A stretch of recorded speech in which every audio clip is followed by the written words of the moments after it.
अजित पवार ने सीधे सीधे आरोप लगाए थे, कई गंभीर आरोप लगाए थे, जिसमें बीजेपी पर, खुलकर बता रहा हूं, बीजेपी बिल्कुल आधिकारिक है, बीजेपी पर उन्होंने आरोप लगाया था। यानी बीजेपी की परतें बड़ी सलीके से अजित पवार खोल रहे थे। दोस्तों, यह खबर तो आप तक पहुंच चुकी होगी कि बारामती जा रहे प्लेन, जो इसमें अजित पवार समेत 5 लोग सवार थे, वो अचानक से क्रैश होता है और उसमें अजित पवार समेत 5 लोगों की मौत हो जाती है। यह वाकई दुखद घटना है। लेकिन सवाल यह उठता है, जो फिलहाल इस दौर में मौजूदा राजनीति में केंद्र बन चुके थे और तनातनी चरम पर चल रही थी, अचानक इस खबर ने कई सारे धागे खोलने शुरू कर दिए।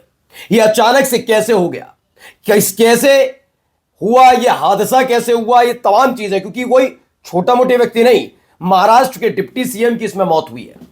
सवाल यह भी उठने लगा है कि क्या इसके पीछे कोई खेल तो नहीं, क्योंकि मैं नहीं कह रहा हूं, बहुत सारे लोग अब इस पर सवाल उठा रहे हैं कि महाराष्ट्र की सियासत में बहुत कुछ चल रहा था, अंदर खाने से आवाजें उठ रही थी, तनातनी चरम पर थी, बागी तेवर दिखाए जा रहे थे।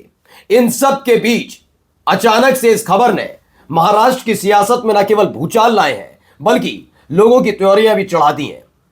क्या वाकई कोई खेल है या वाकई यह हादसा है? आज एक एक डिटेल आपको दिखाने जा रहा हूं, क्योंकि इतना भी मौसम खराब नहीं था।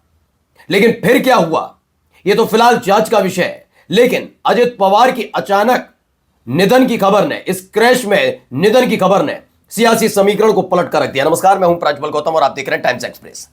मैं यहां से शुरुआत करूंगा ही नहीं कि क्या हुआ क्या नहीं हुआ, ये तमाम चीजें। आपको एयर इंडिया का वो प्लेन याद होगा, जिस एयर इंडिया के प्लेन में तकरीबन ज्यादातर यात्रियों की मौत हो गई थी, उसमें से एक जिंदा बचे थे, याद है ना? एयर इंडिया का वो प्लेन था और वो अचानक से उड़ान भरता है और वो फिर अचानक से टिल्ट होता जाता है।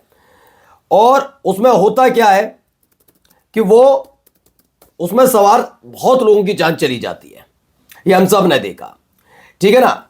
अब एयर इंडिया का जो विमान था, उसमें कोई और नहीं बल्कि गुजरात के पूर्व मुख्यमंत्री विजय रूपाणी सवार थे। शुरुआत में अपुष्ट खबरें आई थी, उसके बाद पुष्टि हो गई थी और उसके बाद की आपने देखा ही देखा क्या हुआ। बाद में कई और खबरें भी निकल कर आई कि विजय रूपाणी कई मामलों में उनका नाम चल रहा था। अब तक जांच में निकल कर नहीं आया कि कैसे हादसा हुआ क्या नहीं हुआ, लेकिन लोगों ने इस पर सवाल उठाए थे। अब ऐसे ही सवाल यहां पर भी उठ रहा है। पहले मैं कुछ वाकई भयावह तस्वीरें हैं वो दिखाना जरूर चाहूंगा। पहले एक तस्वीर देखिए, ये तस्वीर निकल कर सामने आई है, वही है। ब्लैक एंड व्हाइट इसलिए करना पड़ा है दोस्तों, क्योंकि यकीन मानकर चलिए सबसे विभत्स तस्वीर है। कई डेड बॉडीज यहां पर चूंकि पड़ी हुई हैं, हर कोई हैरत में है। और यह हादसा भी ऐसी जगह हुआ जहां से सीधे ताल्लुक रखते हैं, अजित पवार रखते थे, यानी पवार फैमिली सीधे ताल्लुक रखती है बारामती, वहां पर यह हादसा हुआ। ये देखिए, उसके बाद की वीडियो हमें ब्लर करना पड़ रहा है क्योंकि बहुत, कैसे समझे, बहुत तस्वीरें ऐसी हैं, इसमें ऐसी ऐसी वीडियोस हैं जिसे हम स्पष्ट नहीं दिखा सकते।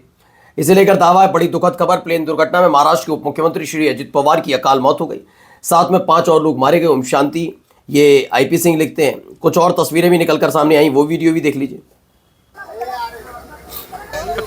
मैं माफी चाहूंगा, कुछ ब्लर हमें इसलिए करना पड़ रहा है क्योंकि वहां पर डेड बॉडीज, चूंकि जैसे ये प्लेन क्रैश हुआ वैसे इसमें भीषण आग लग गई और दावा ये कि ये गेट नहीं खुले, मतलब बाहर निकलने का मौका ही नहीं मिल पाया किसी को, और इसी में जलकर सबकी मौत हो गई।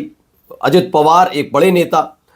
अब क्या है खबर इसमें, पहले मैं आपको समझा देता हूं। दरअसल हुआ यह कि आपको पता है कि 2 गुट काम करते हैं महाराष्ट्र के अंदर, 2 गठबंधन है। एक है महाविकास आघाड़ी, जिसमें कांग्रेस है, जिसमें उद्धव ठाकरे की शिवसेना है और जिसमें शरद पवार की एनसीपी है। दूसरा है महायुति, जो सत्ता में है, देवेंद्र फडणवीस मुख्यमंत्री हैं, बीजेपी है उसमें एकनाथ शिंदे की शिवसेना है और अजित पवार की एनसीपी।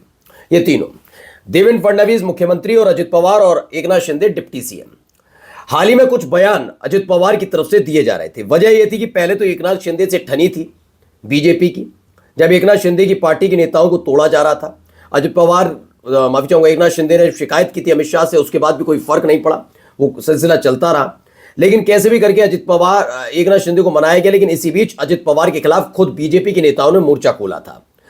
अजित पवार ने सीधे सीधे आरोप लगाए थे, कई गंभीर आरोप लगाए थे, जिसमें बीजेपी पर, खुलकर बता रहा हूं, बीजेपी बिल्कुल आधिकारिक है, बीजेपी पर उन्होंने आरोप लगाया था कि वो, उनके नेता वहां पर पैसा वसूली का काम करते हैं, जिस पर बीजेपी के एक नेता भड़क गए थे। उन्होंने कहा कि अगर हम बोलने पर आए तो कई परतें खुल जाएंगी। तो ये खबर भी हमने आपको दिखाई थी कि तनातनी न केवल चल रही है बल्कि एक दूसरे की पोल खोल रहे हैं। खबर दरअसल बीच में ही आने लगी थी कि अजित पवार समझ गए जिस तरह का उनका राजनीतिक रेशियो और ग्राफ गिर रहा है उनकी पार्टी का, वो सिर्फ और सिर्फ बीजेपी के साथ होने की वजह से है। शरद पवार की पार्टी भी कोई खास कमाल नहीं कर पाई, वो बात अलग है, लेकिन वो सिर्फ इसलिए नहीं कर पाई क्योंकि चाचा और भतीजे दोनों अलग हैं। 2024 का लोकसभा चुनाव भी हमें याद है, जब उन्होंने अपनी पत्नी को अपनी बहन सुप्रिया शुले के खिलाफ खड़ा कर दिया था, उस पर भी वो नाराज हुए थे क्योंकि उनकी पत्नी हार के बाद में उन्होंने कहा मुझे बड़ा अफसोस है कि मैंने अपनी बहन के खिलाफ ही, अपने परिवार के खिलाफ ही अपनी पत्नी को चुनाव लड़वाया। यानी पारिवारिक तौर पर ये मतभेद नहीं होने चाहिए, तो हो सकता था कि पार्टी अलग अलग बन गई, लेकिन ये नहीं होना, उन्हें बड़ा अफसोस हुआ था। बीजेपी इस पर सख्ते में थी। हाल ही में अजित पवार और शरद पवार के बीच बहुत क्लोज रिलेशंस देखे जा रहे थे। दोबारा ऐसा लग रहा था कि शायद अजित पवार लौटकर एनसीपी के साथ चले जाएं, शरद पवार के साथ। और यह बात बीजेपी अच्छे से जानती है। आप इस बात को समझिएगा कि अगर अजित पवार और शरद पवार फिर से एक हो जाते हैं तो मात्र एक पार्टी यानी एकनाथ शिंदे की शिवसेना बचेगी। और शिवसेना के बारे में हर कोई जानता है कि समूचे महाराष्ट्र में उनका वर्चस्व नहीं है, क्योंकि एकनाथ शिंदे जहां से आते हैं वहां है और बाकी मुंबई वाले इलाके में। ऐसे में अजित पवार की एनसीपी डेंट कर रही थी एनसीपी को, बाकी बची आपकी ये बीजेपी और कांग्रेस, जिनका महाराष्ट्र में जगह जगह है अच्छा ठीक ठाक है। तो क्या कोई जिस तरह की तनातनी चल रही थी, उस तनातनी में हमने ये देखा था कि अजित पवार लगातार बागी तेवर अपना रहे थे। बागी नहीं, वो बीजेपी पर कई तरह के आरोप भी लगा रहे थे। हाल ही में एक और बयान उनका आया था जिसमें उन्होंने कहा था कि मुझ पर 70,000 करोड़ के घोटाले का आरोप लगा, और जिन लोगों ने आरोप लगाया, पत्रकार से कहा आपको पता है ना कि मेरे पर आरोप था, और जिन लोगों ने आरोप लगाया मैं उन्हीं की सरकार में इस समय डिप्टी सीएम, सब हंस पड़े थे। यानी बीजेपी की परतें बड़ी सलीके से अजित पवार खोल रहे थे। बीजेपी सबसे ज्यादा बेचैन भी इसी बात को लेकर लंबे समय से थी, एक दो महीने से, कि अजित पवार उस तरीके का रवैया अख्तियार नहीं कर रहे थे उनके गठबंधन, उनकी पार्टी के साथ जिस तरह का एक सहयोगी का होना चाहिए। वो कई बार ठीकरा भी फोड़ चुके थे कि उनकी पार्टी के साथ अन्याय हो रहा है, बहुत सारी चीजें। अचानक से एक खबर निकल कर आती है। खबर में देखिए बताता हूं। प्लेन क्रैश में अजित पवार का निधन, सीएम देवेंद्र फडणवीस भावुक हुए, कहा यह बहुत दुखद है, भावुक हो गए, कह रहे हैं कि बहुत ज्यादा दुखद है तमाम चीजें। देखिए आज तक की खबर, बारामती प्लेन क्रैश में अजित पवार का निधन, आग का गोला बन गया विमान। पत्नी सुनेत्रा पवार, बहन सुप्रिया सुले दिल्ली से रवाना हो गए, दोनों के दोनों। ये बताया गया कि एनसीपी नेता महाराष्ट्र के मुख्यमंत्री अजित पवार को ले जा रहा एक विमान बारामती में हादसे का शिकार हो गया। इस हादसे में अजित पवार सहित कुल 5 लोगों की मौत होगी, 5 लोगों की। सुबह महाराष्ट्र के बारामती में लैंड के वक्त प्लेन की क्रैश की घटना हुई। अजित पवार चुनाव प्रचार के लिए बारामती जा रहे थे। अभी तक यहां साफ नहीं हो पाया कि विमान ने क्रैश लैंडिंग की या कोई तकनीकी खराबी के चलते हादसा हुआ। घटना के बाद प्राइवेट चार्टर्ड विमान पूरी तरह से जल गया, और उसके बाद की जो तस्वीरें आपने देखी वो तो है ही है। अब मुंबई से उड़ान भरी थी और उसके बाद यह हादसा हुआ।